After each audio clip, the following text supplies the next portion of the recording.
Ihmisten huomio on tarkoituksella keskitetty mahdollisimman epäolennaisiin asioihin, jotta tämä viesti ei ikinä juolahtaisi kenenkään mieleen.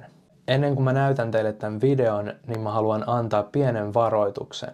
Eli tämä video tulee kyseenalaistamaan rankasti vallitsevia uskomusjärjestelmiä. Joten olisi todella tärkeää, että katsojana sä pitäisit sen sun oman mielen avoinna ja keskittyneenä. Mä myös tekstitin tämän videon suomeksi ja laitoin siihen pieniä lisäelementtejä, jotta sen viesti välittyisi kaikille mahdollisimman selkeästi. Eli pidemmittä puheitta, eiköhän laiteta pätkä pyörimään. Mr. Jones owned a cotton plantation and many slaves. One day he was talking to the owner of the plantation next to his, and Mr. Jones was lamenting the fact that times were tough.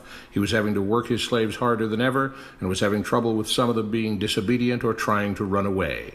The other plantation owner said he knew someone who could help. Day 1. One day, Mr. Jones called his slaves together so a man named Mr. Smith could talk to them. Before beginning, Mr. Smith whispered to Mr. Jones, "Whatever I say, do not contradict me or interfere, and I promise you your slave troubles will end." "My name is Mr. Smith," he said to the slaves, "and this may be the happiest day of your lives. From today forward, you will no longer be slaves, but free men." Mr. Jones was so shocked he started to step forward, but Mr. Smith gestured for him to remain silent. He did, only because the other plantation owner had spoken so highly of Mr. Smith's skills. "You are no longer the property of Mr. Jones," Mr. Smith continued. "You are free. No more would you be forced to labor for the benefit of Mr. Jones. Now you can work for yourselves." Now the slaves were all murmuring and looking at each other. Many were smiling, many were looking puzzled. "In fact, you are now free to leave the plantation whenever you want," Mr. Smith said. "However, since we are surrounded by other plantations, if you leave, some other plantation owner will likely claim you as his own the moment you set foot on his property. So I urge you not to risk your newfound freedom by doing something so foolish. Instead, I suggest that you stay here, no longer as slaves, but as willing participants and part owners of this plantation. Yes, this is now your plantation." Mr. Jones bit his tongue to keep from objecting. "For now, we might as well leave Mr. Jones in charge," said Mr. Smith, "since he is the only one with any experience at running a plantation, which is quite a complicated thing to manage. But he will no longer be your master, but just another worker on the plantation. In fact, he will now be using his organizational and management skills to serve you. Whatever problems you may have had with him before, you are now all equals, and you need each other to make this work. If we all cooperate and work together, we can all reap the benefits together. In honor of this happy occasion, I present you this new symbol of togetherness and cooperation, this flag, which shall be the emblem of the new, free Jones plantation." He held up the new flag, but most of those listening were still too amazed to respond. "And this shall be our motto," Mr. Smith announced. "We work together as free men for our mutual benefit, pledging our allegiance to the Jones plantation, which stands for prosperity, liberty, and justice for all. To celebrate, everyone has the rest of the day off. Enjoy your freedom, do as you please, and be back here tomorrow morning, bright and early, so that we may begin work on this great and noble new endeavor as equal free men." Finally convinced that Mr. Smith was serious, the former slaves applauded and cheered. Day 2. "We all want this plantation to do well," Mr. Smith said at the beginning of the next meeting, "so we can all share in the benefits. We all know that it takes a lot of effort to make a cotton plantation work. Just because you're all free doesn't mean you can stop working.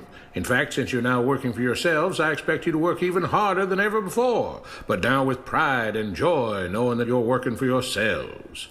Of course, there still have to be rules. If everyone just does whatever he wants, the plantation won't produce anything. This experiment will fail, and we'll all starve. You should be thankful that Mr. Jones has agreed to stay on to lend his knowledge and skills to this endeavor, and I trust you will all do your own part to make this work. Several of you have been chosen to act as project supervisors to manage different aspects of the operation, to make sure everyone is doing his assigned job, to make sure that the rules are followed, and so on. The rest of you may head out to the fields to start your first day of work as free men." Day 3. The next morning, Mr. Smith had a grim expression on his face as the daily meeting began. "I have an unpleasant duty to do today," he said. "Yesterday, Charles was caught keeping some of the cotton he picked, presumably to sell for his own personal profit. That is against the rules. That is stealing. For that, Charles must be punished. Two men tied Charles to the whipping post.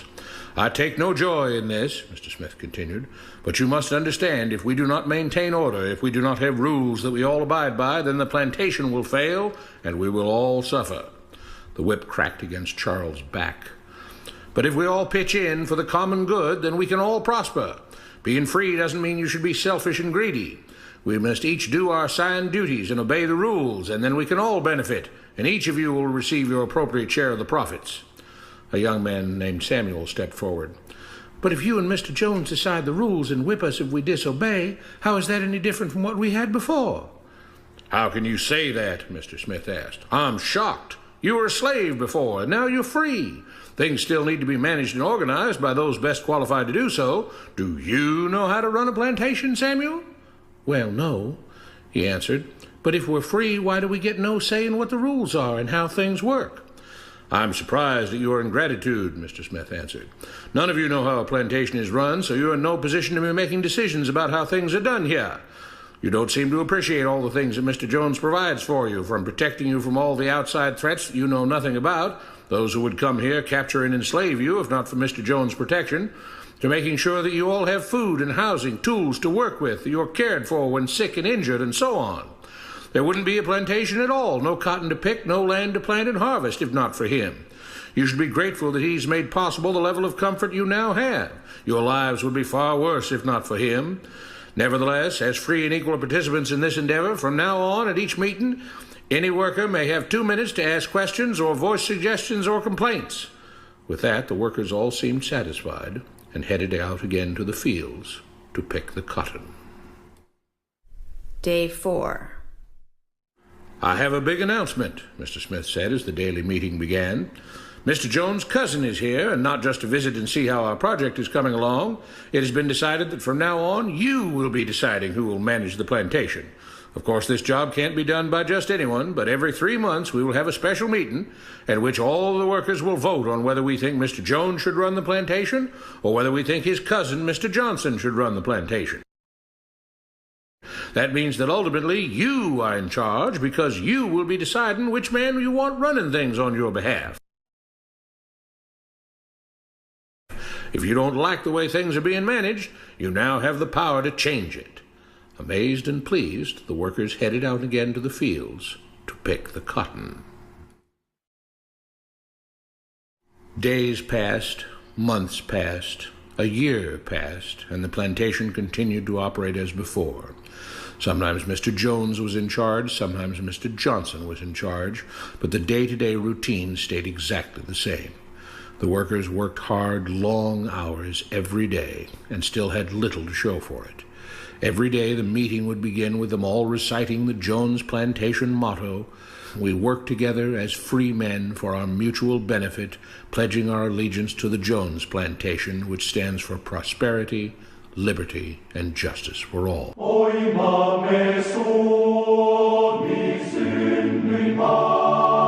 One day Mr. Smith announced, "Samuel is asked to say a few words this morning, and whatever the rest of us may think of his ideas and opinions, we are all free here, and that means we are all allowed to speak our minds.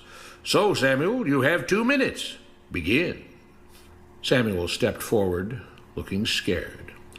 "I was excited when all this started," he began, glancing nervously at Mr. Smith and Mr. Jones. "But don't you all see what's happened here? Nothing has changed. We're all still slaves." There were grumbles of disagreement from the crowd. "They tell us what to do and whip us if we don't. They still make all the rules and punish us if we disobey. They let us make suggestions and complain about things, but they never really change anything. They let us choose between Mr. Jones and Mr. Johnson, but what's the difference? The situation stays the same. We do all of the work and they take as much as they want and decide how much they'll let us keep. They live in luxury, made rich by the cotton we pick. We do all the work and have to build our own huts, grow our own food, and take care of ourselves. They leave us just enough that we don't revolt or run away. This is not freedom. We're all still slaves. They've only changed the words they use, but nothing else has changed. They say we're all free and equal, but we're not. They command and we obey. That's not freedom. That's not equality. They say we're free to leave, but all that means is that we're free to be someone else's slave. Why should we work or obey the rules? We didn't agree to this. They made the system. They forced it on us. They control and rob us and call it freedom. They've deceived you into thinking that being able to choose which slave master you'll work for is the same as being free. It's not. Open your eyes. If you keep what you produce, they call it stealing. When they take what you produce, they call it sharing and fair distribution. Can't you see that this is all? Your time is up, Samuel, Mr. Smith announced calmly. At his gesture, two supervisors grabbed Samuel by the arms and led him to the whipping post. I'm sorry, Samuel, but you've broken the rules. There are rules against encouraging others not to work and encouraging others to break the rules. You're only hurting all of us with your discontentment and your complaining and your disobedience. The whip fell and Samuel let out a grunt. Without rules, without order, all would be lost. Without law, there would be chaos. We can't just behave as wild animals, each doing whatever he pleases. We must all follow the plan and all do our duty for the betterment of everyone. And those who do not must be punished. The whip fell again and blood flowed freely from Samuel's back. Samuel, it is you who are stealing from the others. When you don't do your assigned work, you are making more work for others. When you disobey the rules, it is you who are endangering the future of everyone else here. You are the thief. You are the criminal. You are the one trying to destroy the arrangement that keeps us all safe and prosperous. At every lash of the whip, the other workers cheered louder and louder, some yelling curses at Samuel. Being spoiled and selfish, you complain about everything, talking as if you're oppressed. But you are the one ruining things. You are the one keeping us from being all we could be. It is your greed and your rebelliousness that is hurting all of us. They all play by the rules, Mr. Smith said, gesturing at the others. What makes you think that you don't have to? You think you're above the law? There were loud yells of agreement as the whip fell again. We must maintain order, Mr. Smith proclaimed, to make this plantation great, to make it so that we can all be happy and prosperous. To have the society we want, there have to be rules. We all have to contribute our fair share to this great endeavor, and we cannot tolerate actions and attitudes that seek to undermine the amazing things that together as free men we have achieved and will continue to achieve. Mr. Jones was smiling as he gave Mr. Smith a pat on the back. The crowd was cheering so loudly that none of them had noticed that Samuel had died. Orjuus ei koskaan kadonnut mihinkään, se vaan muutti muotoaan. Todellisuudessa nykyyhteiskunta ei ole mitään muuta kuin moderni orjaplantaasi. Tietysti jos sitä verrataan tällä videolla olevaan orjaplantaasiin, niin huomataan pieniä eroavaisuuksia. Esimerkiksi orjaplantaasin koossa nykyään näitä plantaaseja kutsutaan maiksi. Sitten orjuutettavan populaation koko on huomattavasti suurempi kuin tässä videossa. Eli puhutaan ihan miljardeista ihmisistä. Rankaisumenetelmät on myös hieman erilaiset, eli ruoskimisen sijaan ihmiset laitetaan sitten telkien taakse. Eli vaikka eroavaisuuksia löytyy, niin periaatteet on silti samat. Pieni ihmisryhmä käskyttää muita, eli heidän sana on laki. Jos heitä ei totella, niin rangaistusta on luvassa. He päättää, kuinka paljon sä saat pitää sun oman työn tuotoksesta käyttämällä väkivallan uhkaa.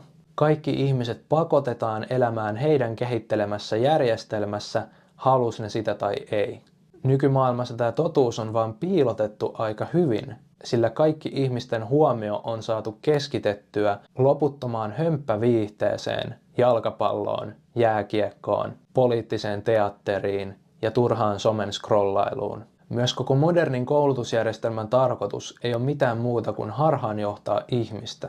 Sillä sen kehittäjänkin John D. Rockefellerin mukaan hän ei halua ihmisistä itsenäisiä kriittisiä ajattelijoita, vaan sen sijaan tottelevaisia työläisiä.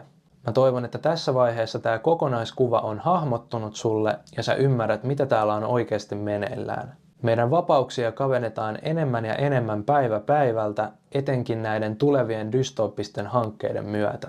Joten siksi olisi äärimmäisen tärkeää, että tämä viesti saavuttaisi kaikki ihmiset. Siihen mä en kuitenkaan valitettavasti pysty yksin, eli mä tuun tarvitsemaan sun apua. Sä voit auttaa levittämään vapauden sanomaa jakamalla tätä videota eteenpäin.